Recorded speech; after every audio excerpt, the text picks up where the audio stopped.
This appropriation, the treasurer collector, with the approval of the select board, is authorized to borrow said amount in accordance with the provisions of the general laws, and that any premium received by the town upon the sale of any bonds or notes approved by this vote, if any, less any such premium applied to the payment of the costs of issuance of such bonds or notes, may be applied to the payment of costs approved by this vote in accordance with Chapter 44, Section 20 of the general laws, thereby reducing the amount authorized to be borrowed to pay such costs by a like amount. This is a capital budget committee article, and are you going to present it, Mr. Maresco? Mr. Moderator, I'm happy to present if there's no one here from Capital Budget. Is anyone here from the Capital Budget Committee which would like to present this particular article? Seeing no volunteers, would you please present it? Thank you. Michael Moresco, 201 Arlington Street. Article 4, the financial team made up of myself as the town administrator, Ian Bastille, our town accountant, and Lisa Clark, our treasurer collector. We met a number of times with the Capital Budget Committee, and they voted on all these articles. I'll quickly go through them. Assessor for an electric pickup truck for $60,000, borrowing supported by taxes. Building Department electric pickup truck, borrowing supported by taxes. Schools phone system upgrade, system-wide, $80,000, borrowing supported by taxes. School multifunction activity, school bus system-wide, $70,000, borrowing supported by taxes. School front entrance safety upgrades, Daniel Webster, South River School in Governor Winslow, $150,000, borrowing supported by taxes. School concrete brick and flashing repair, South River and Amesway, $120,000, borrowing supported by taxes. And schools bituminous paving and curbing at Governor Winslow, $100,000, borrowing supported by taxes. Harbor Master, Green Harbor and South River dredging projects, $900,000, borrowing supported by taxes. Police, annual cruiser purchase, $185,000, borrowing supported by taxes. DPW Highway, purchase a carpenter's van, $65,000, borrowing supported by taxes. DPW Cemetery Trees and Greens, cemetery expansion, $100,000, borrowing supported by taxes. DPW Engineering, Old Ocean Street, culvert rehabilitation, $50,000, borrowing supported by taxes. DPW Engineering, NPDES permit, BMP implementation, $50,000, borrowing supported by taxes.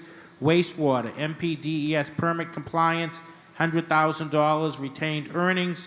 Wastewater, replace TV and camera truck number 157, $175,000 by retained earnings. Wastewater, replace the Vector truck, $535,000, retained earnings. Underwater, water main upgrade, Wrexham area, $600,000, retained earnings. Water, purchase utility service truck with crane, air compressor, generator, and light, $175,000, supported by retained earnings. Water, replace number 184 truck with Chevy 2500 4x4 utility, body and plow, $70,000, retained earnings. DPW solid waste generator, $125,000, retained earnings.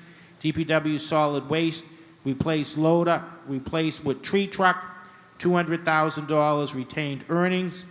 Total borrow supported by taxes, $1,990,000. Supported by retained earnings water, $845,000. Supported by retained earnings wastewater, $810,000. Supported by retained earnings solid waste, $325,000.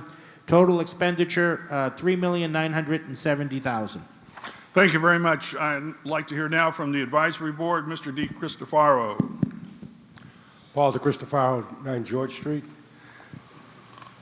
This amount is about 61% of the original request that the Capital Board has voted on, about $2.3 million less than the originally asked for, and the Advisory Board voted to approve. Thank you very much. We're going to handle this article in a similar fashion that we did the operating budget.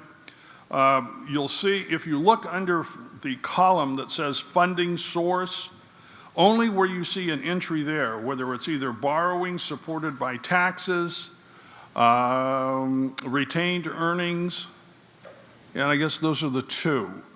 That's what you're going to be voting on. However, the total amount of the requests are listed, so you can at least see what was requested and also what was not funded. So without further ado, we're going to go down the list here, and if you want any further discussion, please say hold or question. We'll circle that. We'll vote on everything that was not questioned, and then we'll come back to this, if at all. This is going to take a 2/3 vote for passage because you have borrowing here. So let's go to the assessors on page 8, borrowing $60,000. Go then to the building and zoning. This is the electric pickup truck, $60,000, borrowing supported by taxes. The next one under the schools is phone system upgrade, $80,000, borrowing supported by taxes. Multifunction activity school biz system wide, $70,000 supported by taxes. Front entrance safety upgrades, $150,000 supported by taxes. Concrete brick and flashing repair, $120,000, borrowing supported by taxes. Bituminous paving and curbing, $100,000, borrowing supported by taxes. Go now to the harbor master under Green Harbor and South River dredging projects, $900,000, borrowing supported by taxes. We turn now to the police annual cruiser purchase, $185,000, borrowing supported by taxes. We go now to the DP question on that. Yeah, if you have a question, would you really say so, sound out so I can hear you? All right, so that is the annual cruiser purchase, $185,000. That's being questioned. All right, now DPW highway, which is, okay. Let me get, I'm sorry, I read the wrong one. It's not the highway, it's the highway purchase carpenter's van. Is that what's being questioned? No, I'm questioning the road reconstruction. Which was not funded. Okay. All right, I got you. All right, but no question on the purchase of the carpenter's van, $65,000. Is that a question? Again, please, please, please, shout it out. Say it loud, say it proud. All right, under, now we go to DPW CT&G cemetery expansion, $100,000, borrowing supported by taxes. We go now to DPW engineering, Old Ocean Street culvert rehabilitation, $50,000, borrowing supported by taxes. Underneath that, NPDES permit, BMP implementation, $50,000, borrowing supported by taxes. Underneath that, wastewater, NPDES permit compliance, $100,000, retained earnings. Underneath that, replace TV and camera truck number 157, okay, just let me say the number, $175,000 retained earnings. Okay, we'll come back to that one. Under wastewater still, replace Vector truck, $535,000 retained earnings. The next one would be water main upgrades, Wrexham area, $600,000 retained earnings. The next is purchase utility service truck with crane, air compressor, generator, and light, $175,000 retained earnings. The next is replace vehicle number 184 with Chevy 2500 4x4 utility body and plow, $70,000 paid for by retained earnings. Then we go to DPW solid waste generator, $125,000 retained earnings. Then DPW solid waste, replace loader, replace with tree truck, $200,000 from retained earnings. Question. Okay. Now, let's walk through this again and make sure I've got all the ones that were questioned.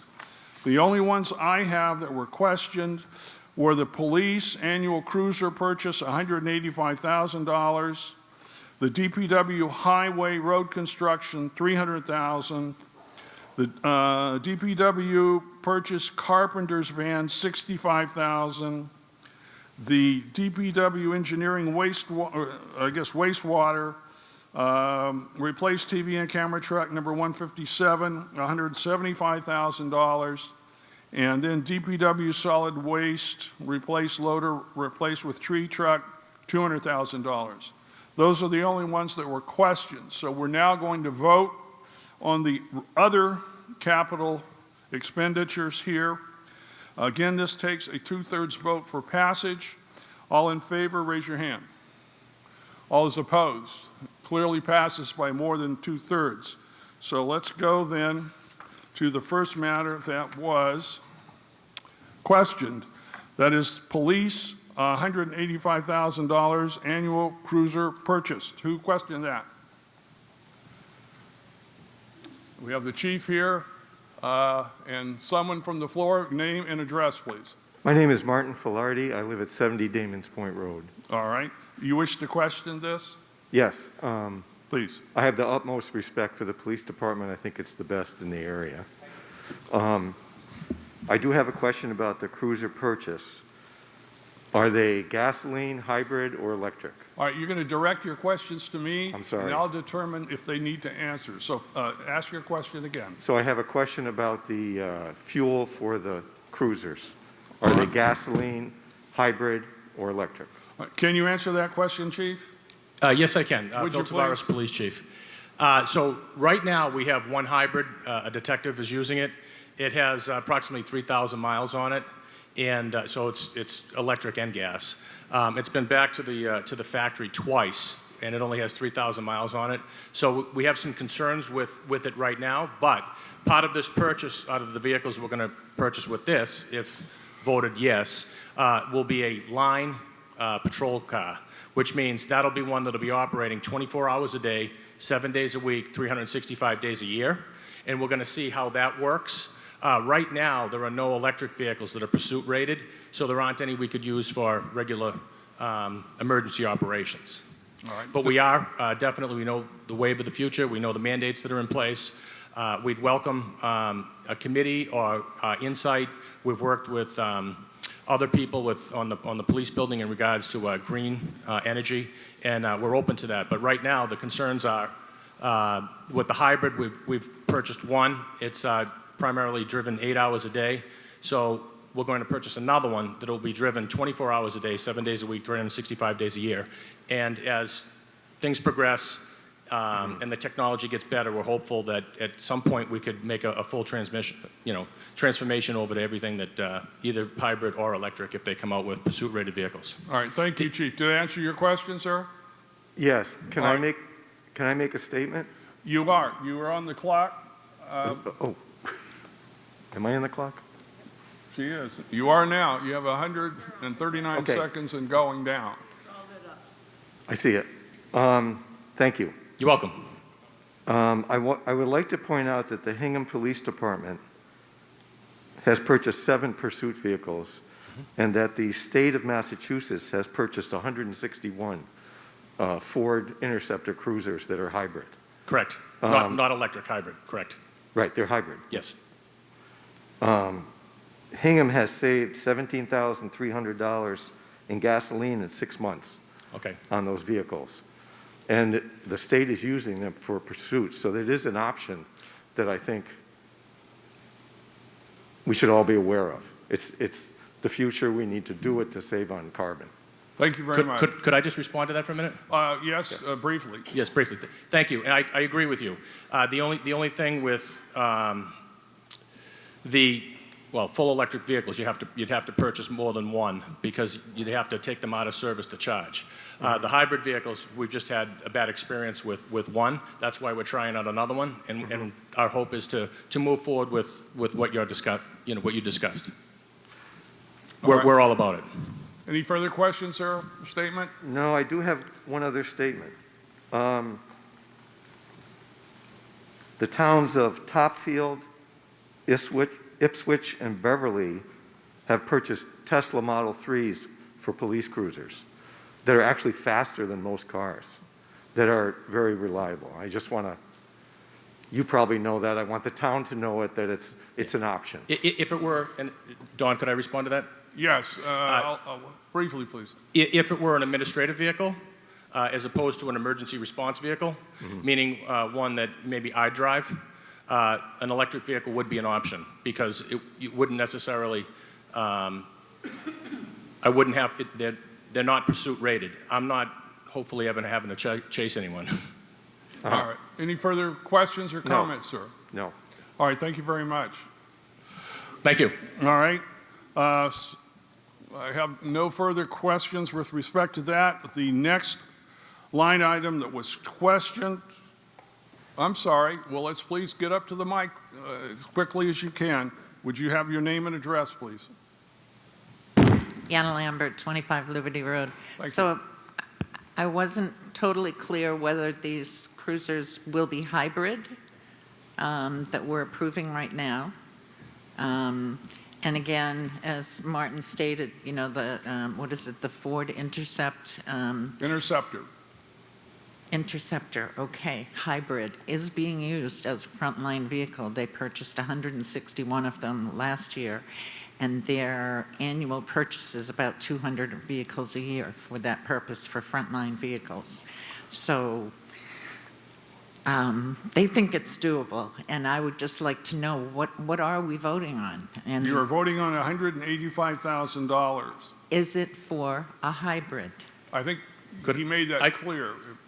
Please, just briefly again. I could briefly. And So, I'm sorry, I don't not mean at all. to be disrespectful. No, not at Thank all. you. We're all about it. We're all about trying to save money. The problem that I have is that the one hybrid that we bought that is a Ford Interceptor has been out of service and twice sent back to the factory for electrical problems, and it has 3,000 miles on it. So that's just being driven 8 hours a day. We're testing out one of these vehicles will be a hybrid that will be a patrol vehicle that's online that will be operating 24 hours a day, 7 days a week for probably 2 years. And we're going to see how that works. If we're successful, because I've heard problems in other police departments about those vehicles, even though they bought them. I don't want the cruiser not to work if you call 911. Clearly. All right. Okay. Thank you very much, Ms. And Lambert. could I also add, for the benefit of town meeting, just in terms of the expense of these vehicles, there is a program, it's called the Mass EVIP program, which does provide funding for plug-in hybrid electric vehicles up to $5,000 per vehicle. So Well, thank you very there much is for that. additional funding available. Just We're wanted happy to add hear that, and I'm sure they'll take it into account. Thank you. Thank you very much. Thank you. All right. So hearing no further questions, we now move to the next item that was questioned. This is DPW Highway Road Reconstruction, $300,000. That was not funded. There was a question. Recognize Mr. Carrier at the first microphone.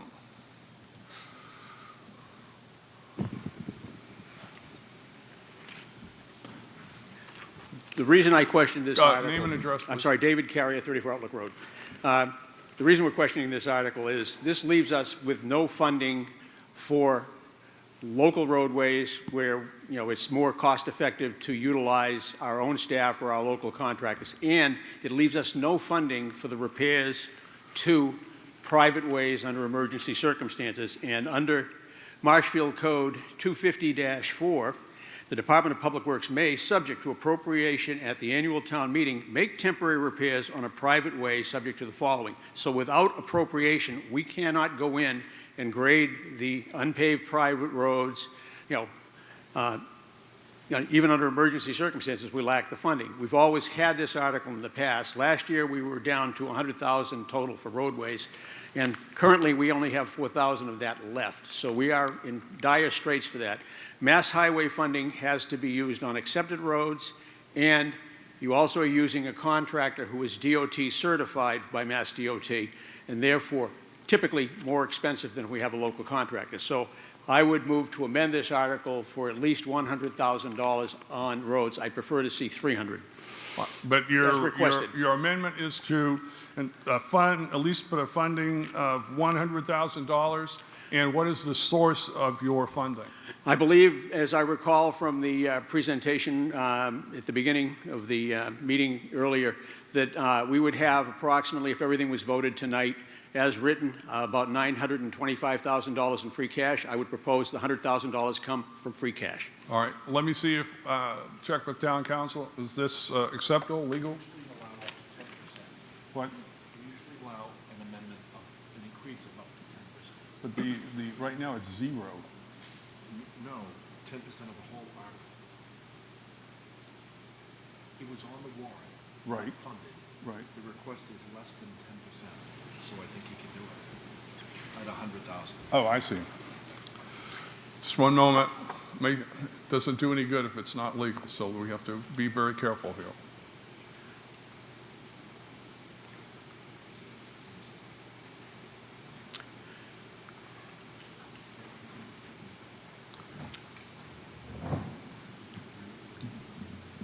It's less than 10%, so it's permissible to make it a $100,000 amendment. Okay. On a $3.9 million article. That's where you're getting that 10% from.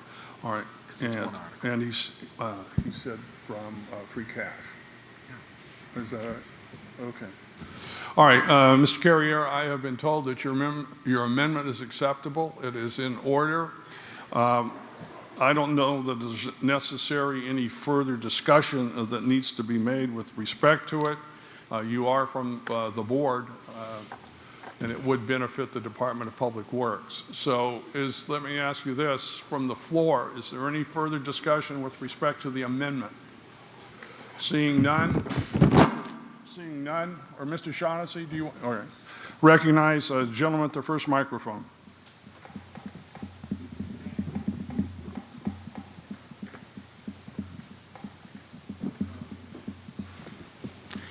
Bob Shaughnessy, 231 Hampstead Way, Chair of the Board of Public Works. Our concern is the neighborhood roads.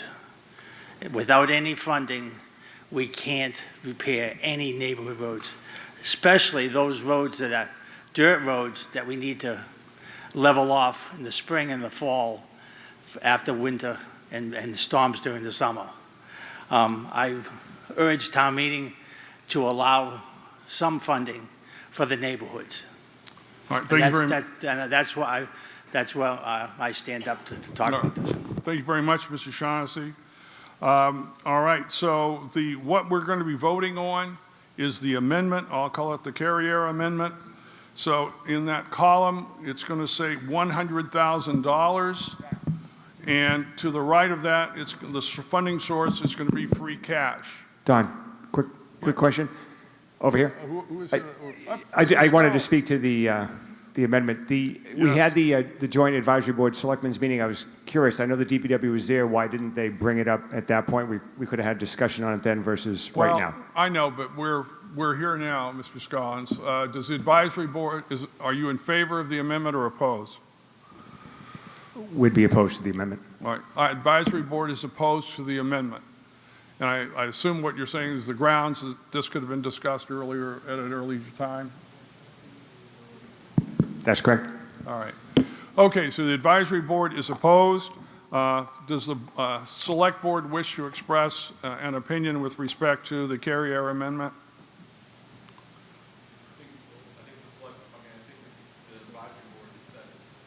All right, Mr. Rowland, a member of the select board, defers to the advisory board and essentially adopts their position. All right, so with respect to the amendment, that's just a majority vote, right, Bump? Yes. That is just a majority vote.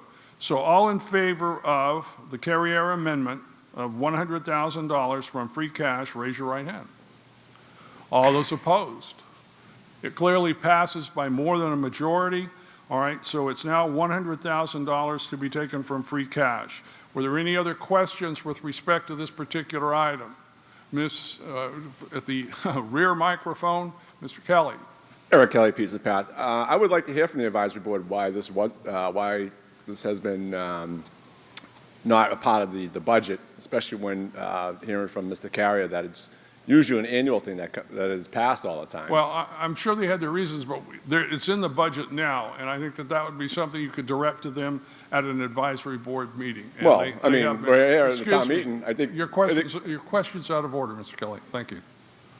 bullshit. We passed it. All right. The next one I have is DPW Highway. Purchase carpenter's van, $65,000, borrowing supported by taxes. And please, if you're going to comment on this, get to the microphones. You certainly can observe social distancing, but I recognize the gentleman at the front microphone. Martin Filardi, 70 Damons Point Road. My question is the same as my questions about the cruiser. Was a hybrid vehicle option? So what are you asking? You want to know whether or not this particular van is a hybrid? Correct. All right, hang on. Can you answer that question, Mr. Reynolds? I can, Mr. Moderator. Would you please? Tom Reynolds, Superintendent, DPW. The cost was the reason that we didn't go with a hybrid at this point. It's a one-ton truck, so we're looking at when we replace a half-ton pickup truck in the administrative fleet that we would go with hybrids or electric vehicles. It's proposed to have 2 charging stations in our new building. So we are going in that direction, but currently a majority of these vehicles that we are purchasing are 1 tons and bigger. So at this point, it isn't cost effective for us to purchase a hybrid. Do you have another question, sir? No, I didn't know that. Thank you. You're more than welcome. Thank you. All right, are there any other questions with respect to this particular appropriation? If not, we're now going to go down to what we'll call wastewater. It says replace TV and camera truck number 157, $175,000 from retained earnings. Who questioned that? Did anyone? Yes, sir. It was one of my employees that questioned it. Oh, I'm sorry. All right. That's all right. I got them mixed up. Plastic bag here. So this is Yes, really the same. Name and address, please. Yana Lambert, 25 Liberty Road. And please speak up so we can all hear you. Yes. So it's the same question really as for the carpenter van, and I think we probably already have our answer, which is a TV and camera truck, that it's over a ton, so it can't be hybrid. Yeah, those are very, Can you answer that question, Mr. Reynolds? Yes, I can, Mr. Would you Moderator. please direct it to me, please? Yes, Mr. Moderator. These are larger vehicles. Again, the Vector is a 10-wheel vehicle. The camera truck is a 6-wheel 3500 class vehicle. So they are larger, and the crane is also a 3500 class vehicle also. Okay. All right, does that answer your question, Ms. Lambert? It answers my question. I just would hope that, that you are keeping abreast of what is available out there as it comes online, because, these companies got to do something. There's mandates all over the country for these things. I'm sure they are. Okay, just my 2 cents. You can discount it for inflation. Okay, thank you for addressing the subject. The gentleman at the front microphone.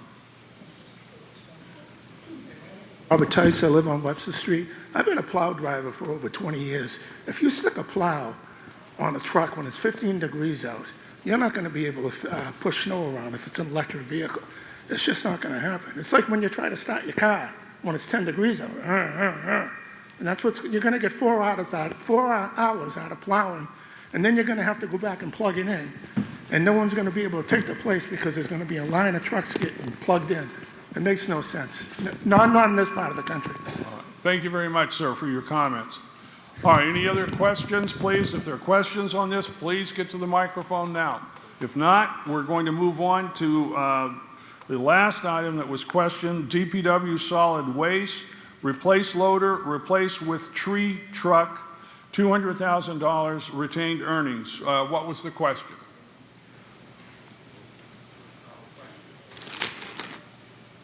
Sorry about that. The question was, Name and address, please. Dan Bowen, 77 Ocean Street. Did the DPW plan to replace a loader with a tree truck? Direct the question to me. Can you Sorry, Mr. answer that Moderator. question, please, Mr. Reynolds? I can, Mr. Moderator. Would you, please? Yes. The loader that is being requested to be replaced at the transfer station is to be replaced with another loader, not a tree truck. So All right, that would... Does that answer your question, Mr. Yes, it Perlin? does. Yep, thank you. All right, you're more than welcome. If I may, Mr. Moderator, Yes, I had asked him to ask that question because I wasn't sure if the wording would restrict us in the purchase. All right, but the actual vehicle you're purchasing is a what? Is a front-end loader to replace the existing. All right, I think everyone's clear on that. All right, we've gone through these items that were questioned. We're now going to go to a vote. Once again, with respect to the items that were questioned, it requires a two-thirds vote for passage. All in favor, raise your hand. All those opposed, clearly passes by more than two-thirds. Now, we go now to the lottery for the remaining articles on the annual town meeting warrant. So the next article is 9. 8 and 9. So, what's that? All right, these are two zoning articles. I told you I was going to link them, and Madam Clerk, if you'll tell her how to. Okay, 8 and 9. So we are going to link these, and the reason for that, they are zoning articles, and they have to do in some fashion with a for-profit school. Say that fast 2 or 3 times. And I now recognize the Planning Board. Katie O'Donnell, 90 Summer Street, Vice Chair of the Planning Board. Before we start with Article 8, the Planning Board would like to propose a motion. The Planning Board moves that Article 8 be amended to show an S in the I-1 district instead of a P in the PMUD. This is a typographical error in the warrant. All right. If you look in your warrant, you will see what she is referring to. And if you can just bear with us here for 1 second while I get there too. All right, under Article 8, say again, please, what the proposed amendment is. Show an S in the I-1 district instead of a P in the PMUD. All right, so the I-1 district is in industrial, is that correct? Yes. That should be an S, and the PMUD should be just blank, is that correct? Yes. And you're saying that that was due to a clerical error? Yes. All right, and you will accept, I mean, it's your article, you're proposing the amendment, it's obviously accepted by your board, we don't have to vote on it. So would you please go on then and give the rest of your presentation for Article 8 as amended? Oh, do we need to vote on the amendment? Nope, you accepted it. Okay. Right. All right. So We'll vote on the amended article, but we don't have to vote on the amendment itself. Okay. Thank you. All right. Article 8 would allow private for-profit schools in the industrial district by special permit. The for-profit school that has expressed interest is a special education school for grades 6 to 12. The location mentioned is above the Boys and Girls Club and just to the east of the former dog park site on Commerce Way. Okay. All right. I'm sorry, Ms. O'Donnell, I was having a conversation with town council. Were you looking to me? Well, it's a pretty straightforward one. If anybody has any questions. All right. Okay. We'll ask that, but I think you need to state with respect to Articles 8, 9, and I believe 10, whether or not and then when the planning board had a public hearing. Yes, on March 14th, 2022, the Planning Board held a public hearing to accept public comments on Article 8, 9, and 10. There were no comments or questions from the public, and the board voted 5-0 to approve these articles. Okay. I am now turning to Mr. Scollins of the Advisory Board. What says the Advisory Board? This article amends our zoning bylaws. The Advisory Board recommends approval by a vote of 6-0. All right.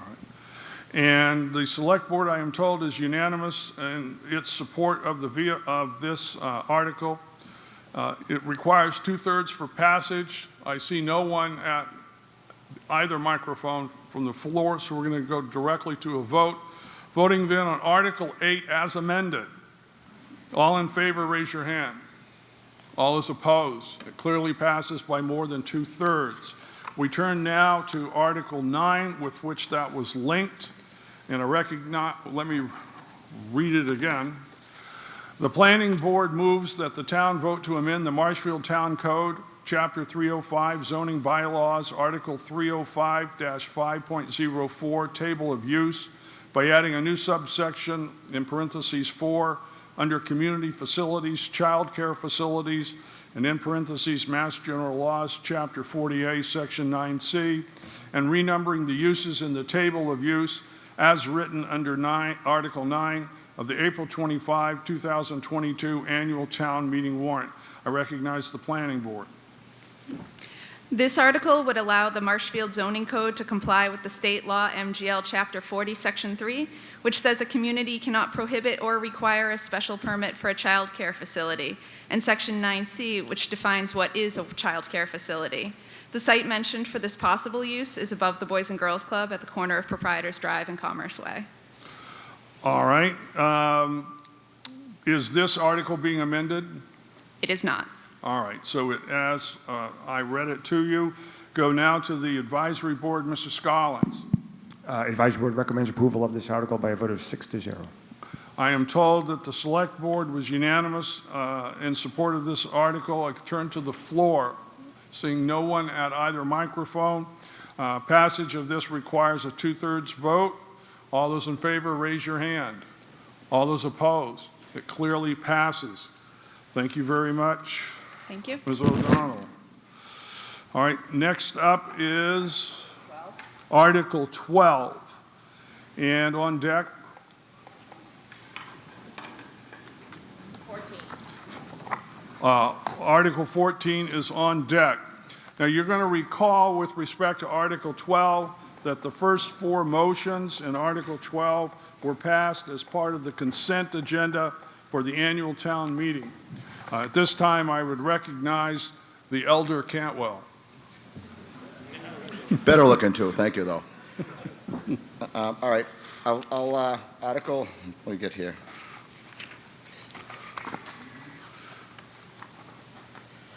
All right, Article 12, as Mr. Gibson said, the first 4 categories are articles that are set aside 10% from the state. We have 10 other articles. Mr. Gibson, will I be reading each one of them? All right, I can read them for you if we like. How do you want to do that, Bob? Do you want to vote on each one? Okay. All right, so let me read it for you and then give your presentation, Mr. Cantwell, and we'll vote on each particular one. Thank you. If you don't mind.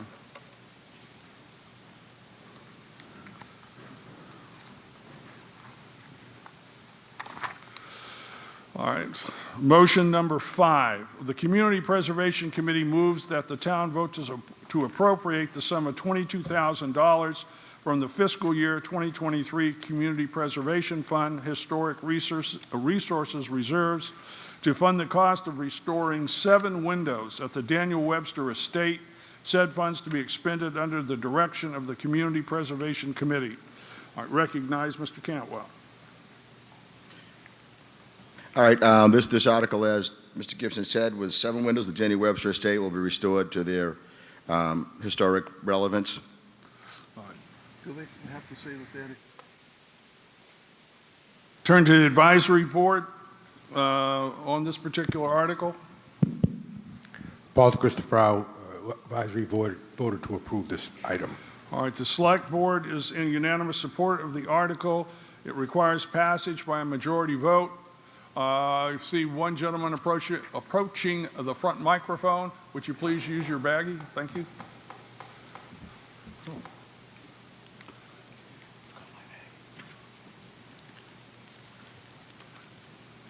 Name and address, please.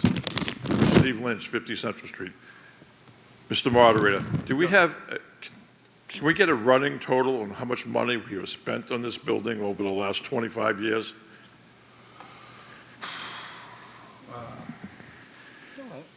Well, can you answer that question? Mr. Lynch, I can't tonight. I can get you a total tomorrow by the end of the week if you'd like. It seems to me, I mean, there's nothing wrong with keeping this building up, but $254,000 for 7 windows, I mean, this is discretionary spending. I mean, it's COVID. People don't have a lot of money.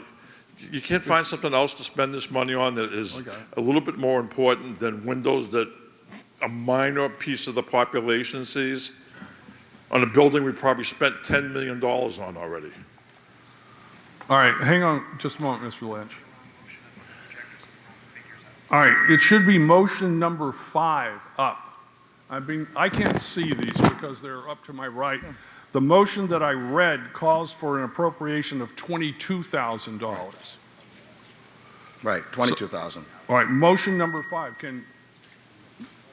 Kevin, can you turn around? Is that the right motion? All right. I'm glad. It's 22,000. Yeah, all right. All right, for 7 windows. So it's you don't mind the $3,000 $22,000, do you, Mr. Lynch? Get back. 22,000 is all right. Okay, thank you. All right. All right, any other questions? All right, so now we're going to go to a vote. I see no one else at either microphone. This requires a majority vote for passage. All in favor, raise your hand. All those opposed, it passes by more than a majority. We now go to motion number 6. The Community Preservation Committee moves that the town vote to appropriate the sum of $30,000 from the fiscal year 2023 Community Preservation Fund Historic Resources Reserves to fund the cost of installing 3 shipyard markers along the North River to commemorate the Brooks, Tilden, Taylor, Carver, and Rogers lower shipyards. Said funds to be expended under the direction of the Community Preservation Committee. I recognize Mr. Cantwell. As you said, these are for historic markers. The Historic Commission has done other ones in the town. They brought these 3 to our attention this year, and we hope to get a favorable response from the town. All right. Turn now to the advisory board. Sherry Costello, the advisory board. I'm sorry. The advisory board recommends approval of this article. Thank you very much. The select board was unanimous in its support of this article. It requires a majority vote for passage. Seeing no one at either microphone, we'll go directly to a vote. All those in favor, raise your hand. All those opposed, it clearly passes by more than a majority. We turn now to motion number 7. The Community Preservation Committee moves that the town vote to appropriate the sum of $20,000 from the fiscal year 2023 Community Preservation Fund Historic Resources Reserves to fund the cost of town artifact and document storage. Said funds to be expended under the direction of the Community Preservation Committee and or the Marshfield Historical Commission. Recognize Mr. Cantwell. As Mr. Gibson said, Marshfield has many historic documents, maps, and these will put them in a place where they're safe and sound for future generations to be come and see them if they would like. Turn now to the advisory board. Costello Advisory Board. The advisory board approves recommendation of this article. All right. The select board, I'm informed, was unanimous in support of the article. It requires a majority vote for passage. I don't see anyone at either microphone. All in favor of motion number 7, raise your hand. All those opposed, it clearly passes by more than a majority. Motion number 8, the Community Preservation Committee moves that the town vote to appropriate the sum of $81,000 from the fiscal year 2023 estimated Community Preservation Fund revenue to fund the cost of restoring the blacksmith shop at the historic 1699 Winslow Estate, said funds to be expended under the direction of the Community Preservation Committee and/or the Marshfield Historical Commission. I recognize Mr. Cantwell. As you said, the 1699 Historic Winslow Estate has the blacksmith shop is located on this. There is some structural repairs that need to be done. This blacksmith shop is open every year to the second grades, I believe, throughout the town, second or third graders. Fourth? Third? It was a long time ago when I went there. Anyways, so this article, we're looking for $81,000 to do this work. All right, turn now to the advisory board. Costello Advisory Board. The advisory board recommends approval of this article. Thank you. The select board was unanimous in its support of this article for passage. It requires a majority vote. I see a gentleman at the front microphone. Please, your name. Yes, you. Your name and address. Hello? Yeah, Joe Pasevich, Wilson Road. I really like the blacksmith shop. It's awesome. I hope it stays forever. But that number, 81,000, could you just satisfy my curiosity? Because according to your explanation, there's structural support. I'm thinking like joists or something. Yes. Excuse me. Hang on, Mr. Cantwell. I'm sorry. Direct the question to me, please. I'm sorry. I'm having a conversation with him. That's not correct. That's So I just want to know if you could elaborate a little bit more on what this $81,000 is for. Can you answer that question, Mr. Yeah, Cantwell? I mean, you're right. It's a joist that supports up and above going through the building. The building is an older building. I do have, there are other folks here that know a lot more about it than I do, Mr. Pasevich, if you'd like them to answer the question for you. Yeah, sure. Okay.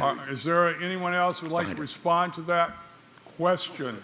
I see a familiar face at the rear microphone. How about the blacksmith? Name and address, please. Jim Fitzgerald, Preston Terrace. I've been the town blacksmith for 25 plus years or so at this point. So we have every third grade class in town comes through the blacksmith shop in the spring. We're open other times during the year when we've got the opportunity to do so. So we try to be out there as much as possible. The shop dates from the early 1700s. It was formerly a summer kitchen and a two-hole privy for a house over by the airport. I'm not quite sure why they decided to put a two-hole privy in a summer kitchen. That seemed like a poor decision at the time, but that's the way it went. What's happened over the years, it's a timber-framed structure that has gunstock beams, posts going up, and then a regular mortise and tenon with trunnels holding the structure together. And there's been all kinds of problems over the years. There's been water infiltration, there's been powder post beetles. It really is pretty much held up by the soot that's up in the ceiling. So this really goes through. We had a historical conservationist come through and look at what it took to restore the building to its functional shape. Thank you very much. To answer your question, Mr. Pasevich. Yeah, it sounds like basically a complete rebuild of the frame. That's what it sounds like. I think Mr. Fitzgerald is quite specific. No, I appreciate the additional history and how wonderful it is for the kids to go there and all that, but that's not the point of my question. I was trying to get some details on why so expensive. Your question was answered. Any other questions? Seeing none, we're going to go directly to a vote. It requires a majority vote for passage. All those in favor of motion number 8, raise your hand, sorry. And all those opposed? Clearly passes by more than a majority. We turn now to motion 9. The Community Preservation Committee moves that the town vote to appropriate the sum of $30,000 from the fiscal year 2023 Community Preservation Fund open space reserves to fund the cost of land appraisals, said funds being transferred and held in the CPA Appraisal Fund, said funds to be expended under the direction of the Community Preservation Committee and/or Open Space Committee. I recognize Mr. Cantwell.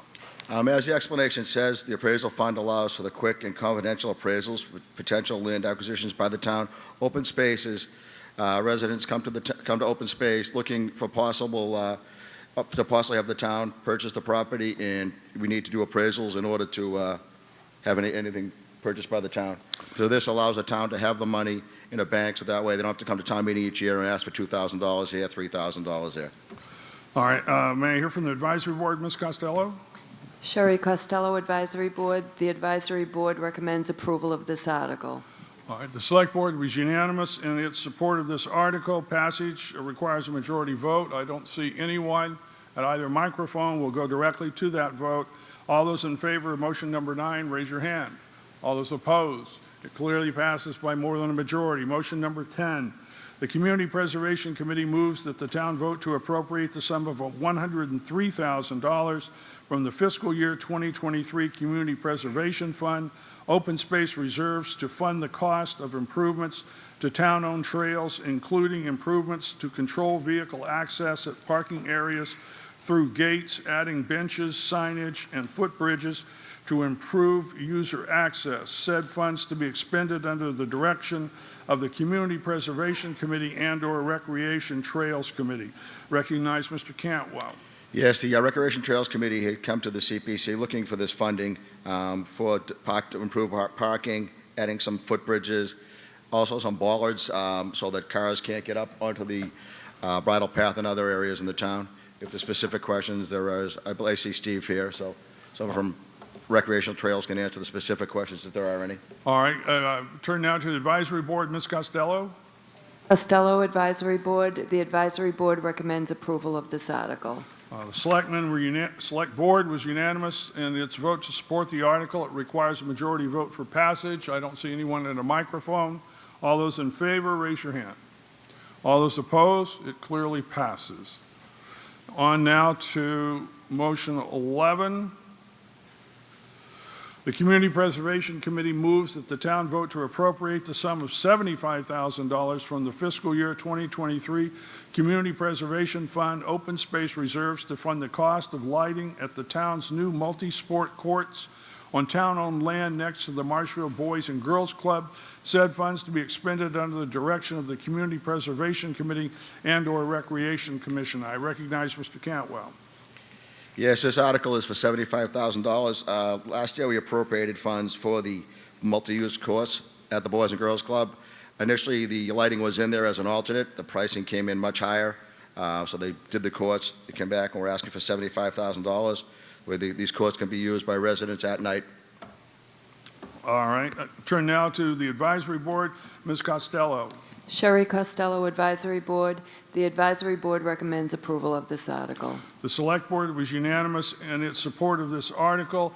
I see a question or a gentleman at the front microphone. I recognize Mr. Lynch.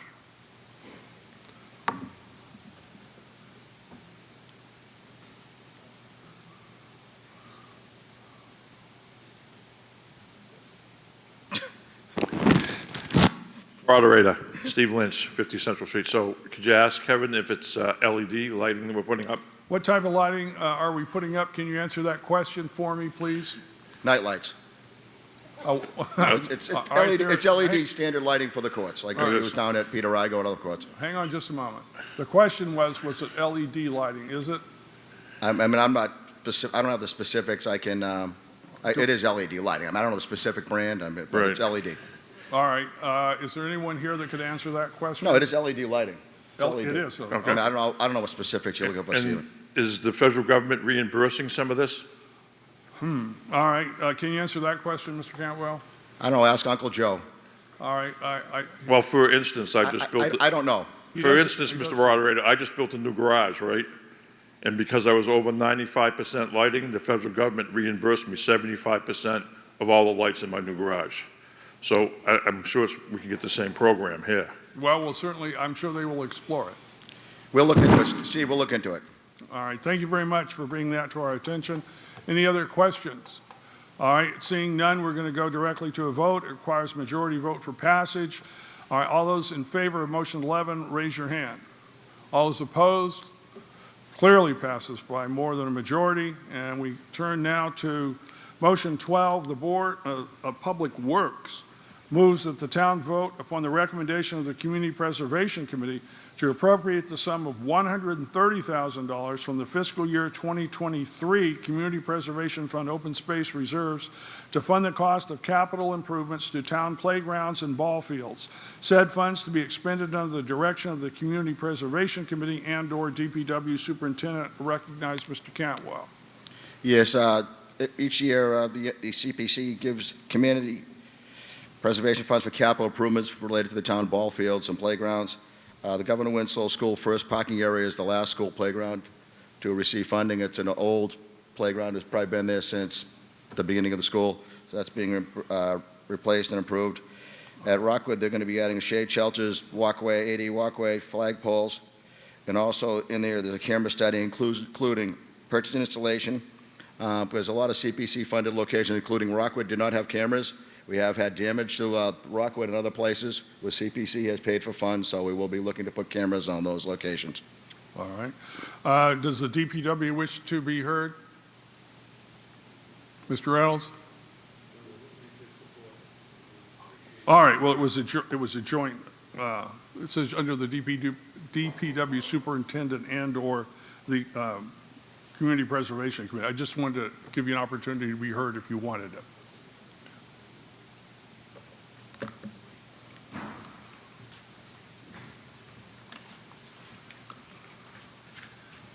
Mr. Moderator? Yes, please. Yes, these funds will, especially for the cameras, we've had 3 incidents this year on a vehicle getting on to Rockwood Road and damaging the field, doing donuts, either in a Jeep or a pickup truck. This will enable us to at least monitor the site. So it's, we spend a lot of money on these fields, and not only here, but Peter Igo, there's been damage down there. This enables us to at least keep an eye on the property, and if we can catch someone doing this and make an example out of them, it would be helpful. And the playgrounds also, upgrading them. There's only one left, one major playground. All right. Thank you very much, Mr. Reynolds. Turn now to the advisory board. Ms. Costello? Sherry Costello, Advisory Board. The Advisory Board recommends approval of this article. All right. I am told that the select board is unanimous in its support of this particular article or motion. It requires a majority vote for passage. I see a gentleman at the rear microphone. Recognize that gentleman. Name and address, please. Eric Kelly, Peterson Path. Mr. Reynolds said that somebody's doing donuts at the Rockwood Field Roads, I believe. I mean, I'm a little concerned with all the cameras going up and everybody's privacy being kind of encroached on. There's a gate there, so how is this vehicle entering Rockwood Fields and doing this? Can you answer that question, Mr. Reynolds? If you can, would you please? I can, Mr. Moderator. Please. It's 17.5 acres. It's wide open on every direction. There's construction going on around the whole facility. Since these damages have occurred, we've put rocks. There are gates, but there are areas that a four-wheel drive vehicle could access onto the property. So currently we've got rocks up. There's entrances from Commerce Way. There's entrances from the Williams property.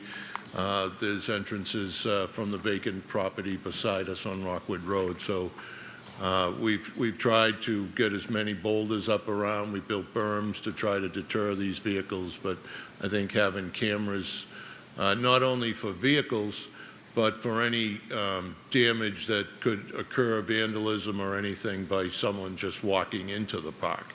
So having the cameras is, I think, a plus for us to monitor the area. And I don't know if you could answer this, and I'm going to be on the impression. Direct your question. Sorry, Ms. Murray. I don't know if you could answer this, maybe the chief, because I can imagine these closed-circuit cameras are being probably going to be through the police station. Are they going to be a 24-hour camera, or is it just going to be during the night when I guess this incident is happening? Can you answer that question, Mr. Reynolds? I think I may be able to, Mr. Moderator. Would you please? I believe these cameras will go to the cloud, so we'd be able to access it through our own laptops or computers. So we could monitor it 24/7, pull it up whenever we wanted to, and we could go back and look at the video to see, what may have happened the previous day or the 2 or 3 days ahead of time. Answer your question, Mr. Kelly. And in regards to the playgrounds, I did hear Mr. Cantwell make some description to it. Could you reiterate what the capital improvements to the playgrounds would be if all this money is going to those capital improvements or whatever's dedicated to it? Can you answer that question, Mr. Cantwell? Yeah, the playground down Governor Winslow, Eric, if you're the first one when you drive in, to the right, it's probably one of the oldest playgrounds in the school system, I would bet. So it's dangerous, and it's going to be replaced. There you are. Is that the only playground you're talking about? This year, yes.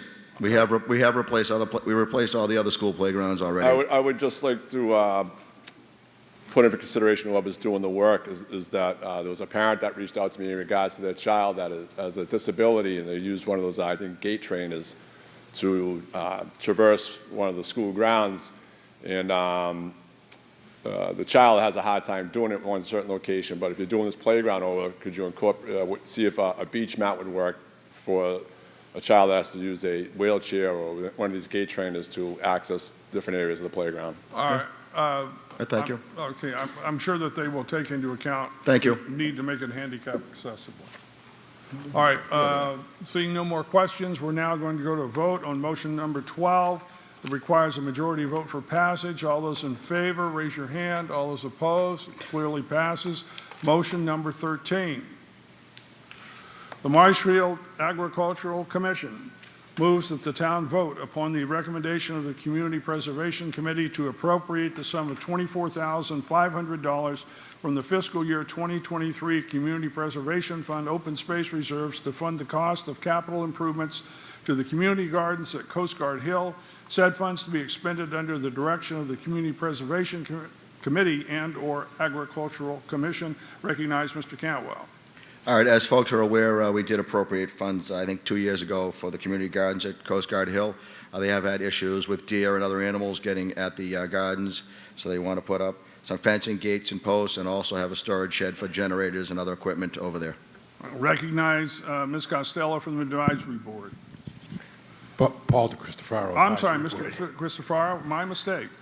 Advisory Board voted to approve this.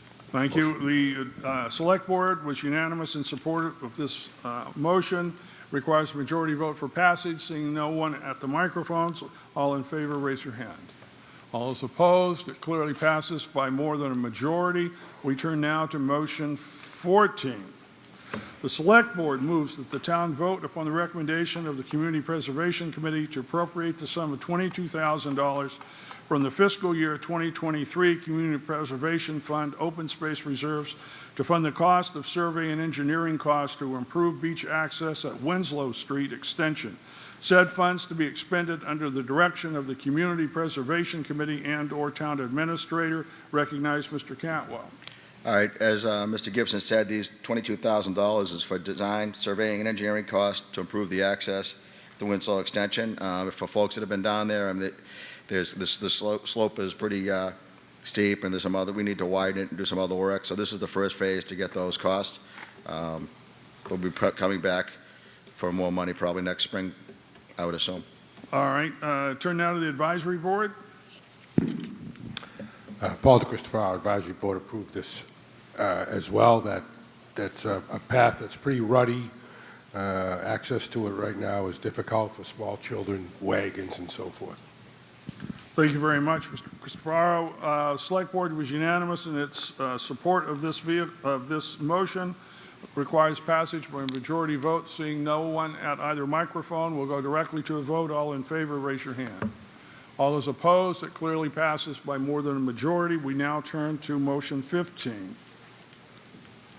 The Community Preservation Committee moves that the town vote upon the recommendation of the Community Preservation Committee to appropriate the sum of $28,500 from fiscal year 2023 Community Preservation Fund open space reserves to fund the stewardship cost of two conservation restrictions on number 1, Assessor's Parcel E08-01-01A, which is plus or minus 25 acres off Old Mount Skirgo Road, and 2, portions of Assessor's Parcels B14-01-11, B14-01-07, and B14-01-08, plus or minus 63 acres off Union Street, and further to authorize the Select Board to execute permanent open space and/or conservation restrictions and related documents in a form acceptable to Town Council on these parcels of town-owned land to Wildlands Trust, the cost of any stewardship funds and preparation of the conservation restrictions to be paid from the funds authorized by this article. I recognize Mr. Cantwell. All right, as the article says, this is a extra layer of protection. We know that Article 97 does provide protection, but this conservation restrictions provides extra layer. All right, turn now to the advisory board. Paul DeCristofaro, Advisory Board voted to approve this as written. Thank you. The select board was unanimous in its vote to support the article. It's going to require 2/3 vote for passage. I turn to the front microphone, recognize Mr. Carrier. David Carrier, 34 Outlook Road. When this property was being transferred from the control and custody of the Board of Public Works as part of mitigation for, I believe it was the ball fields, is that correct, Mr. Reynolds? Yep. Yeah. The whole process was going to be under the Article 97, and the Article 97 basically provides a very significant, and we think totally unnecessary to have the additional protection that is being sought here. If you have Article 97, you want to rescind it, it requires a unanimous vote from the Conservation Commission. It requires the approval of the Select Board. It takes a 2/3 vote of town meeting. It has to be in compliance with the State Executive Office of Energy and Environmental Affairs Policy and Guidance, and a 9/10 vote of the Massachusetts Legislature to approve the removal of the Article 97 protection. Now, the additional $28,500 that's being asked for here, we view as an unnecessary expenditure, and it was not part and parcel of what we originally went for when we were offering this property as mitigation. So you are urging the meeting to defeat this motion? That is correct. All right. I recognize the lady behind you.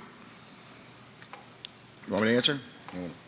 I'll give you a chance to reply, Mr. Cantwell. Let's see. Well, I mean, one of the things I understand, I'm not an expert in open space. These three ladies coming up are Mr. probably... Cantwell, if you could hang on, let me just see what the next question is. Maybe we'll do a 2-for-1 here. Yes. I don't have a question. Okay, all right. Then please. Go ahead. Then I'll answer. All right. Name and address. Go ahead, please. Katie O'Donnell, 90 Summer Street. I attended the Board of Public Works meeting last night, and I knew that they were going to oppose this. And so I just wanted to speak in favor of this article. Conservation restrictions do more. As part of them, they are monitored annually in perpetuity. And so by executing conservation restrictions on this property, that means that a third party, which we all know, we're a town meeting. We are short money. We're always trying to save money. Having someone from outside of the town monitor it annually to make sure that we're not having any kinds of violations or third-party infringements. I'd like to note that one of these parcels abuts the Modera 40B. And so when we think about, high-density housing and other things that are going on, we like to make sure that our open space is protected so that everybody in Marshfield can enjoy it. And when we have a lot of uses right next to open space, we know that that puts it at a higher risk. Conservation restrictions are still the gold standard for protecting open space in town. This is not a waste of money. It is an incredible deal. It's going to be monitored in perpetuity, and Marshfield's open space is, I think, our greatest asset, and I'd like to see land protected to the best of its ability. So I would urge everyone here tonight to vote in favor of this article. Thank you. Thank you. I recognize the lady at the front microphone.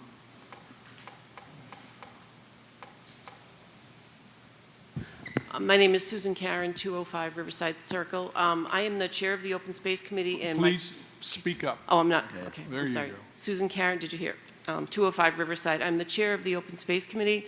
The Open Space Committee is the sponsor of this article. I'm also a member of the Conservation Commission.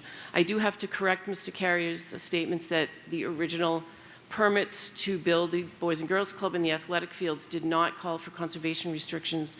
The permits that were issued in the first conservation management permit that was issued in 2011 and then further amended in 2013 required the mitigation land to be covered by a third-party conservation restriction. That's standard. The Open Space Committee engaged with Wildlands Trust in 2017 to draft these conservation restrictions. Those drafts were required to get the permits to build the Boys and Girls Club and the approval for the athletic fields and all the associated structures. What happened was these conservation restrictions were never filed. They were never completed.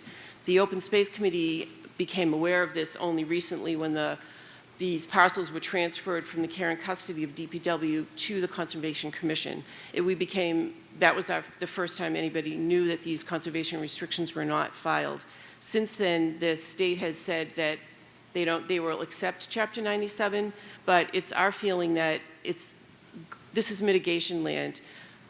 It is the reason that the 25 acres and the 63 acres of parcels were given, the Department of Public Works presented these in order to get the permits, because to build the structures that they needed to required the taking of eastern box turtle habitat. Eastern box turtle is a state-listed species of special concern. So the mitigation land is standard. The best way to protect the land is to have monitoring. Chapter 97 will provide a high level of protection. Excuse me, your time has elapsed, please. Okay. The monitoring is the most important thing. Article 97 provides no monitoring of the land. Thank you very much. Recognize the next speaker at the front microphone.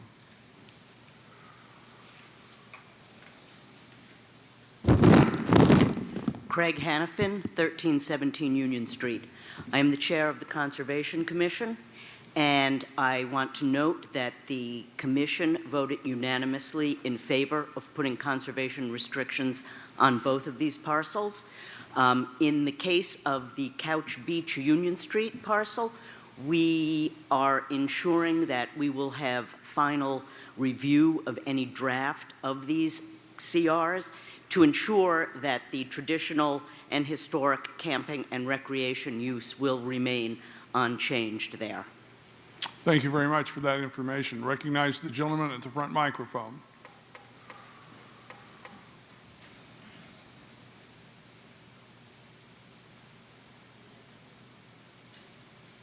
Lynch, 50 Central Street. So, Mr. Moderator, is this a one-time expenditure, or we have to keep refunding this? Let me see if I can get you an answer. Can you answer that question, Mr. Cantwell? One time. One time.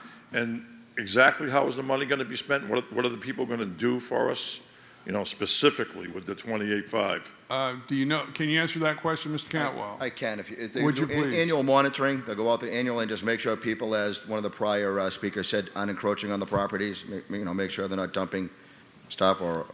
Well, is this a physical visit, or can you be more descriptive if you know? I still can, I'm sure. If you let the lady behind you come to the microphone, she might be able to answer your question, Mr. Lynch. Just name and address, please. Susan Karen, 205 Riverside Circle. What the one-time fee provides for is a baseline data report. They do a thorough analysis of the land. They take photographs, and it's that baseline data report that they use annually in perpetuity to measure that the land is not being encroached upon, that the natural resources aren't being damaged in any way. So that's what it's a very thorough report. They also will prepare the conservation restriction. It's now in draft form, and the drafts go through many stages of review through the town, natural heritage, different state agencies will review it. It can take over a year just to get these things finalized. So it's a lot of work, and it's a good price. But on the ground, is it just a one-time visit? Oh, I'm sorry. Once annual. No, it's one time. The baseline data report takes a lot of time, but then they will go back yearly, and they will do a ground assessment. All right. Thank you very much. If you remove your baggage, please. Mr. Lynch, is your question answered? Yes. So, for the 28.5, they're going to go out there annually for the rest of perpetuity, forever? Yes. Well, that's what we're hearing. Yes. Oh, yeah. And so, I don't know a lot about that end of town. The first time I ran for selectman was the first time I ever went to the general store in Marshfield Hills, just so I could say I was there. So, Old Mount Skirgo Road, that's not the cranberry bog that we took, that we bought, No. is it? No. So it's a different piece of property? Yes. It is, okay. All right, thank you. You're welcome. Wait a minute, Mr. Shaughnessy, there's someone at the rear microphone. Recognize the lady at the rear microphone, please. You want to yield to Mr. Shaughnessy and let him go first? Okay, Mr. Shaughnessy. Yeah, I rise to Name and address, 231 Hampstead Way, Robert Chauncey, Chair of the Board of Public Works. Last night we voted 2-1 against this. I was the one that voted for it. I also spent a number of years on the Open Space Committee, and we can't protect our land enough. I mean, having a one-time report and someone on an annual basis going out and making sure nothing happens to this, I think is money well spent. But I was the lone one on the Board of Public Works that was for this. The other ones were not. I wanted to correct the record for that. All right, thank you. We'll take that as a minority report. Go to the rear microphone, please, and then we're going to go to a vote. This is the last speaker. Michael Wolf, 375 Union Street. I opted to go last, figuring I would disagree with my friend Mr. Shaughnessy, and I'm pleased to learn he's on the side of truth and beauty on this one. What is your comment?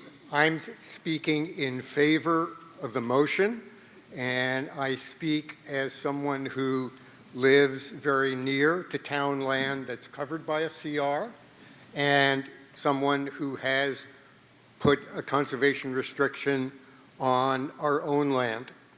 $28,500 for perpetual annual supervision and care of two important parcels is an incredible bargain. It's a one-time fee, and I think a huge improvement beyond the Article 97 of the state constitution, which requires a lot, but only for formal actions. This provides somebody to come take a look annually and say, are we doing this right or not? Money very well spent, and I think it's a policy that makes really great sense for CPC and for the town. Let's vote for it. All right, thank you, sir. I'll give you 20 seconds if you want to sum up. I just wanted to say I am also on the planning board, and the planning board voted unanimously to support this article. Thank you very much, Mr. Cantwell. Now, passage of this particular article, if I'm not mistaken, is going to require 2/3. Yes. So, everyone in favor, raise your hand. All is opposed? It clearly passes by more than 2/3. Thank you very much, Mr. Cantwell. Thank you. Now, before we move on to the next article, I want to go back just to article number 4, which was the capital budget article, and I would call for, let's see if I can just do it this way. Consensus, there was $100,000 added, if you'll recall, for the line item DPW Highway Road Reconstruction. It was $300,000. It wasn't funded. We approved what I call the carry-over amendment for $100,000 from free cash, but we didn't change the total. So am I correct, Town Council, that total should now read what? $700,000 on page 10? Yes. I do think that we voted that article as amended, but if you want to confirm it, that's fine. All right, so I'm just confirming, with the consent of the meeting as a whole, that original figure of $3,970,000 is now $100,000 higher. And I think that was pretty well understood, but we need to dot our I's and we need to cross our T's as we go through this. So the next article up is 14, and on deck we have 11. This is a citizen's petition. I will read the motion. John Cusick moves that the town vote to approve Article 14 as written in the April 25, 2022 annual town meeting warrant. Recognize Mr. Cusick, front microphone.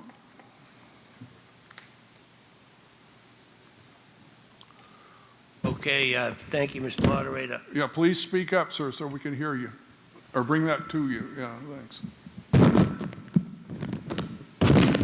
Can you hear me?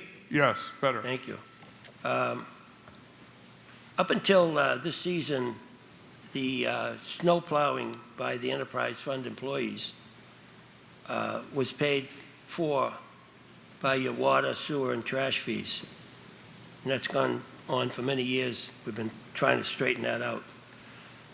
So this year, the financial team agreed, a verbal agreement, that the snow and ice budget, which it should come out of snow and ice, would compensate our enterprise fund employees while they plowed during the daytime, 8 to 4. In the evening, on overtime, the snow and ice budget was compensating our enterprise fund employees. So the petition has my name on it, but it all is also my other board members, Mr. Shaughnessy and Mr. Carrier. We did discuss this, and they were all for it. I just put this in. We have a verbal agreement. So I would ask, I could ask Mr. Moderator. Could I ask you a question, Mr. Moderator? You may. All right. As an attorney. Well, no, can't ask for a legal opinion. All right. I'll ask the town council.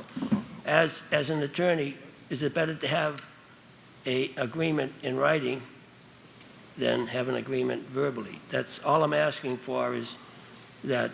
I will have town council express his opinion with respect to this particular article and its legality. So Sure. he's hearing you. He'll address that when he makes his comments. Sure.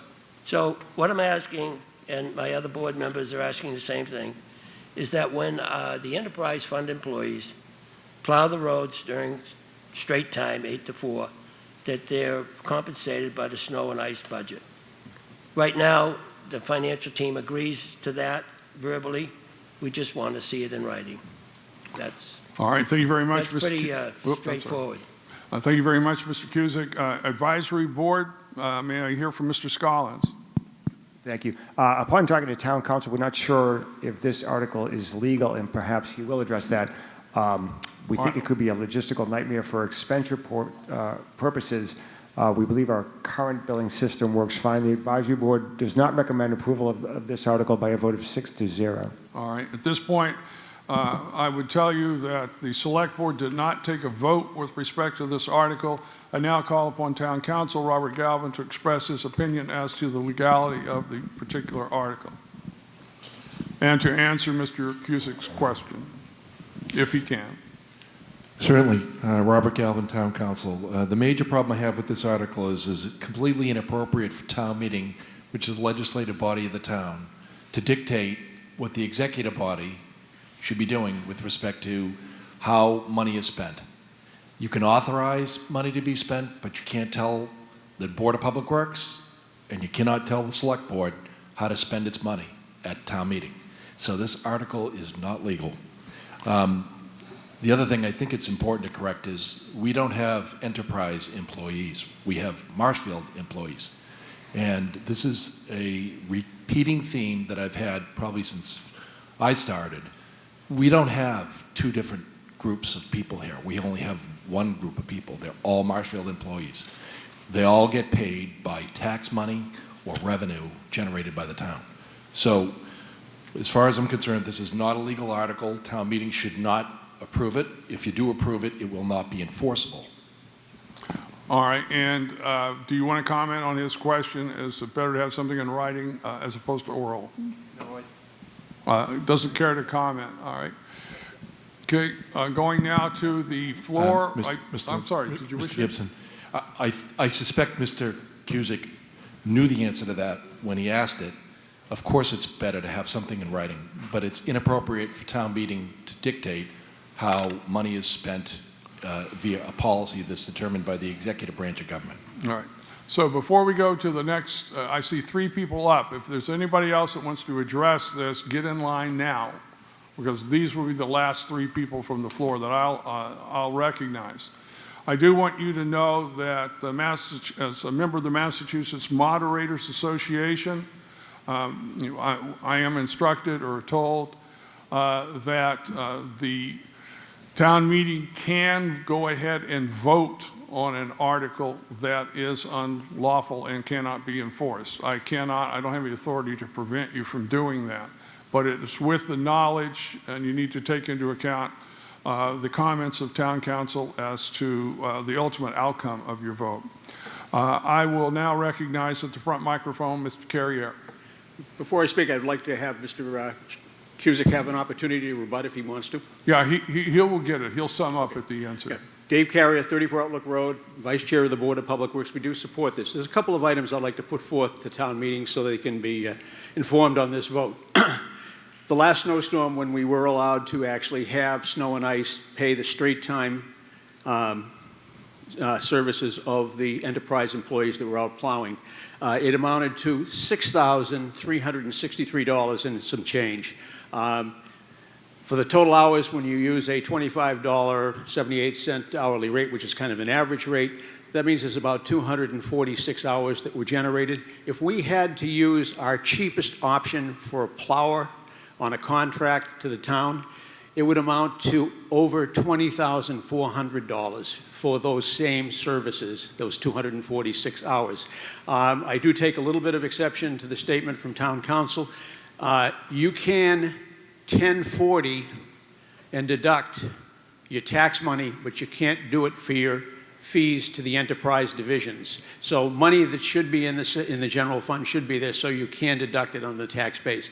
In addition, I'd like to point out the fact that we have been at this for quite a while, as he has pointed out. It is a legitimate thing. One other thing, when we have a snowmageddon, such as we did in 2012, and the state was shut down by Governor Patrick at that time, having as much money into the snow and ice budget as you can is a positive way in which to help get your reimbursement for the state when they decide to be generous on those circumstances.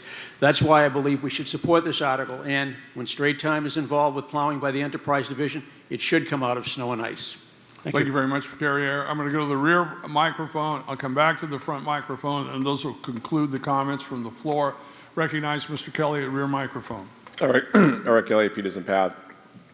Just a comment in regards to our town attorney saying that it's the selectmen's money or anybody else's. No, it's our money. Our money is the one that's funding all this, not you. Also, in regards to Attorney Galvin's comments. Excuse me. Well, I'm not going to allow any personal attacks here. If you I'm not personally attacking. You made the comments. So what I'm doing is asking a question. Mr. Kelly. So I'm asking a question. So I'm asking. Microphone off, please. Mr. Kelly, I'm not going to allow any personal attacks with respect to any person in the audience or any of the officials up here. All right. If you disagree with the statement or a position taken by any official, you're certainly within your rights to say that. All right? But let's keep the personalities out of it. Now, with those admonitions, are you prepared to continue? Yes? You're going to turn this on? All right, it's on. Am I? I don't know. I think I got a First Amendment right up here, right, to speak? You do have no right. Do I have a First Amendment right up here in the government? All right, let's go to the front microphone, please. Recognize the gentleman on the front microphone. Sit down, Mr. Kelly. Steve Lynch, 50 Central Street. So if Mr. Galvin could give the moderator a quick primer on how the enterprise money that we pay, that I pay for my sewer and my trash and my water, is not separate funding from the general fund. It's different than my tax dollars. And so I would say that the Board of Selectmen takes indirect costs out of enterprise money for things that they say that their general fund employees are doing. So why shouldn't the DPW take money back when they're plowing for the town? Right. He's expressed his opinion. I don't want to hear his opinion. I want a quick analysis of why. I need to understand why he says that. Let me ask you this. Are you able to quickly elaborate on the basis of your opinion, Mr. Galvin? Or do you wish to? Okay. Sorry about that. It would take me far too long to try to explain this. I've been trying to explain it for a really long time. Right. Enterprise accounting is what we utilize. We act as if we have separate businesses, but we don't. We only have one business, and that's the town business. Funds that are generated from sale of water, or trash fees, or sewer fees are accounted for separately, but they are not separate funds of the town. They are not distinct from any other fund. We do this for accounting purposes only. And for many years, I've been trying to explain, but no one wishes to accept the fact that there aren't separate businesses in this town. There's only one business. And this is the fundamental problem that I've been having for many, many years with this particular issue. All right. We certainly try to keep money within the funds when we can, but we necessarily have funds that are dependent on one another for various aspects of their services. For example, the superintendent's salary is divided amongst the general fund, highway funds, the water, sewer, and trash. And that's how his salary is funded. Same for the assistants. Same for many of the other employees. They do things that cross over between enterprise funds because they work for the Department of Public Works of the town of Marshfield. We only use this exercise for accounting purposes, not because we have separate businesses. Right. And there's an effort every year to try to treat it like a separate business, and every year I will continue to say that's just not the way it works. All right, thank you very much. However, the fact is, the fees for water and sewer are set by the cost. And every time the selectmen take money out of the enterprise account for indirect costs, it drives our water and our sewer bill up. So you might say it's separate, but it is not. Our billing is separate, and we get charged more because of how you set up this, accounting, which is not correct. I understand it all goes to the general fund, but when someone who works for the water department or the sewer department is out plowing, that's costing us in fees. You should be reimbursing them for doing the town's job of plowing the streets. Right. I understand that it's all going to one place, but it affects our fees separately. All right. Thank you very much. Appreciate that. All right, we're going to vote now. Wait a minute, I got to speak. Oh, I did promise you that, Mr. Cusick. Thank you for reminding me. You have 30 seconds to rebut. I or had sum 5 up. minutes. What are you talking about? What? Excuse me, sir? Okay. All right, folks. At overtime, the snow and ice budget are paying our enterprise fund employees. During the day, your fees, water, sewer, trash, are paying the enterprise fund's employees to plow. All I'm asking for is that it comes out of snow and ice. The financial team agrees with this. Right now, they're compensating. Our business manager has the account numbers. He could rise to speak to this. We have the account number, and they're paying for the enterprise fund employees during straight time. So they pay for it out of snow and ice during overtime. I'm just asking that they pay for it out of snow and ice during straight time. All right, we hear you. Well, it affects your water, trash, and sewer bills. If you want those fees to pay for snow plowing during the day, so be it. Thank you very much, Mr. Cusick. All right, this requires a majority vote for passage. We've heard from the advisory board. I told you the select board took no position with respect to this. So all in favor of Article 14, the petition article, raise your right hand. All is opposed. It's clearly defeated. We go on now to number 11, Article 11, and what's on deck? That's it. Then we'll go to the resolutions. Article 11, the Board of Assessors moves that the town vote to accept Section 5, Clause 41D of Massachusetts General Laws, Chapter 59, which authorizes an annual increase in the income, in parentheses, gross receipts and asset, in parentheses, whole estate limits for exemptions granted to senior citizens under Section 5, Clause 41C of Massachusetts General Laws, Chapter 59, by the percentage increase in the U.S. Department of Labor, Bureau of Labor Statistics, Consumer Price Index for the previous year, as determined by the Commissioner of Revenue, to be effective for exemptions granted for any fiscal year beginning on or after July 1, 2022. This is a Board of Assessors article. Recognize the Board of Assessors. Is the microphone on? Now it is. Good evening. The goal of this article to allow... Introduce yourself, name and address, please. Anne-Marie Sinnott, Sinnott's Lane.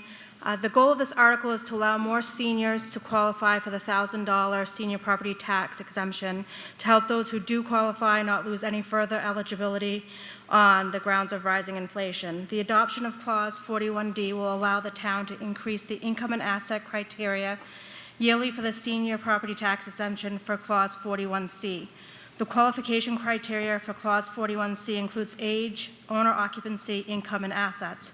We'll use the previous year's Consumer Price Index as published by the U.S. Department of Labor, Bureau of Local Statistics, which is provided by the Department of Local Services to the cities and towns.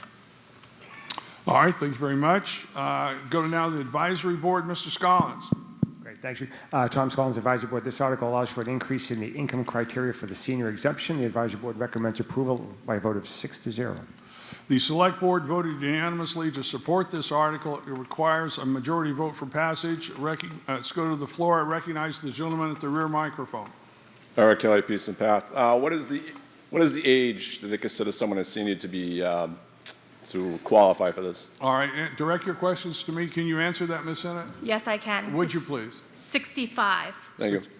You're welcome. More than welcome. Any other questions? Seeing none, we're going to go directly to a vote. It requires a majority vote for passage. All those in favor, raise your hand. All those opposed, clearly passes by more than a majority. Thank you very much, Ms. Sinnott. Now we're going to go to the two resolutions which have this year article numbers, and they are Articles 15 and 16. They are articles or resolutions, I should say, that were offered by the same person or persons. I'm going to read Article 15, very short. The motion's very short. I want you to understand there's no debate, absolutely no debate with respect to this. So whoever the petitioner is, I'm going to give you 2 minutes in support of the resolution. If you pass it, if it passes, then it goes to the Select Board, and they're required, as I understand, to conduct a hearing within 30 days. But we can't do anything further. So with respect to Article 15, resolution to set forth in Article 15 as written in the April 25, 2022 annual town meeting warrant, recognize the petitioner. The first one's the car one? Yeah. Oh, and you're up. I defer to my colleague. You're perfectly welcome to do that. Just identify yourself by name and address, please. Martin Filardi, Damons Point Road. All right, 2 minutes. I'm bringing this article up because Baker administration has demonstrated leadership to adapt to climate change by reducing greenhouse gas emissions to build a more resilient Commonwealth and safeguard residents, municipalities, and businesses, as outlined by Executive Order 569 and the new bill, Senate Bill 9, which was passed in March 26th of 2021. And basically, it's to get to net zero. And the way to do this is by reducing greenhouse gases through the use of hybrid vehicles and electric vehicles by the year 2030. And for each town, in our town, to do this, we'd have to turn over all of our vehicles eventually by 2030. And we don't want to do that in 2029. We need to do that gradually every single year.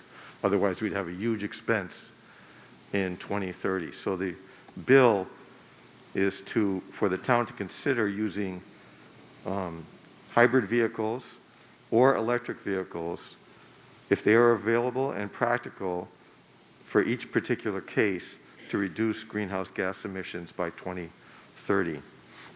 The flip side of this is that this town spends millions on sea level rise, which is a direct result of carbon emissions since we live on the sea. So I think it's something that we need to move forward on.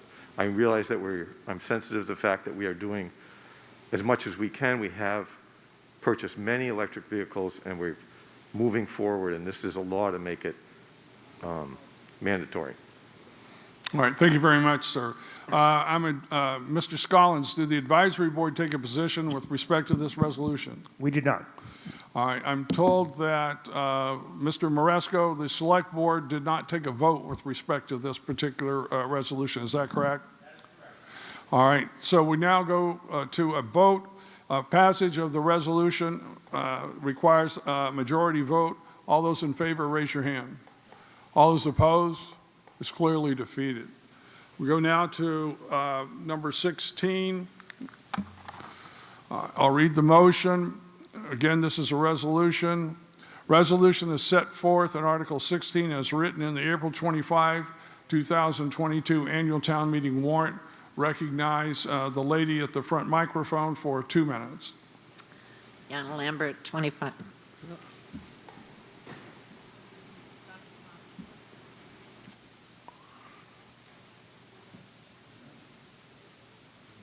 Use recycle. Okay. Yeah, please speak up. Yana Lambert, 25 Liberty Road. So the resolution is that for the town of Marshfield, it's a mandate for the town of Marshfield to install 100% renewable green energy in all new municipal construction and all renovations of its existing municipal buildings. This is actually part of the mandate that Charlie Baker signed into law in the 2030 roadmap, and our police station that we just built at taxpayer expense and the senior center addition are both going to have to comply with these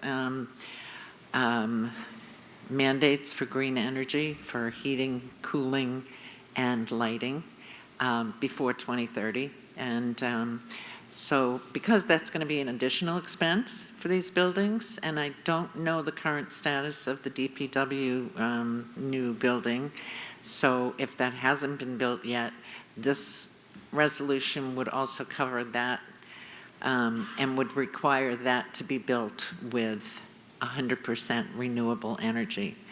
As I said, it's part of its law.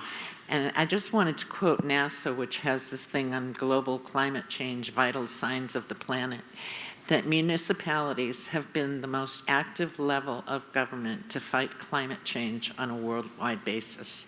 It's up to us. We can make these changes. We can make this happen. And we need to. And it's also, you know, it's not a debate about whether climate change is caused by human activity, but whether human activity can have an impact on the climate change that we're all experiencing. I rest my case. Thank you very much. Mr. Scollins, did the advisory board take a position with respect to this resolution, Article 16? We did not. Mr. Maresco, did the select board take a position with respect to this resolution, Article 16? They did not. All right, passage of this resolution will require a majority vote. All those in favor, raise your hand. All those opposed, it's clearly defeated. Let me just confer, please, everyone remain seated. With the town clerk and the town council, have we now addressed all of the articles in the annual town meeting? Yes. Yes, you're both satisfied? All right, let me just give you this bit of good news and encouragement. In October, we ought to be back in the auditorium.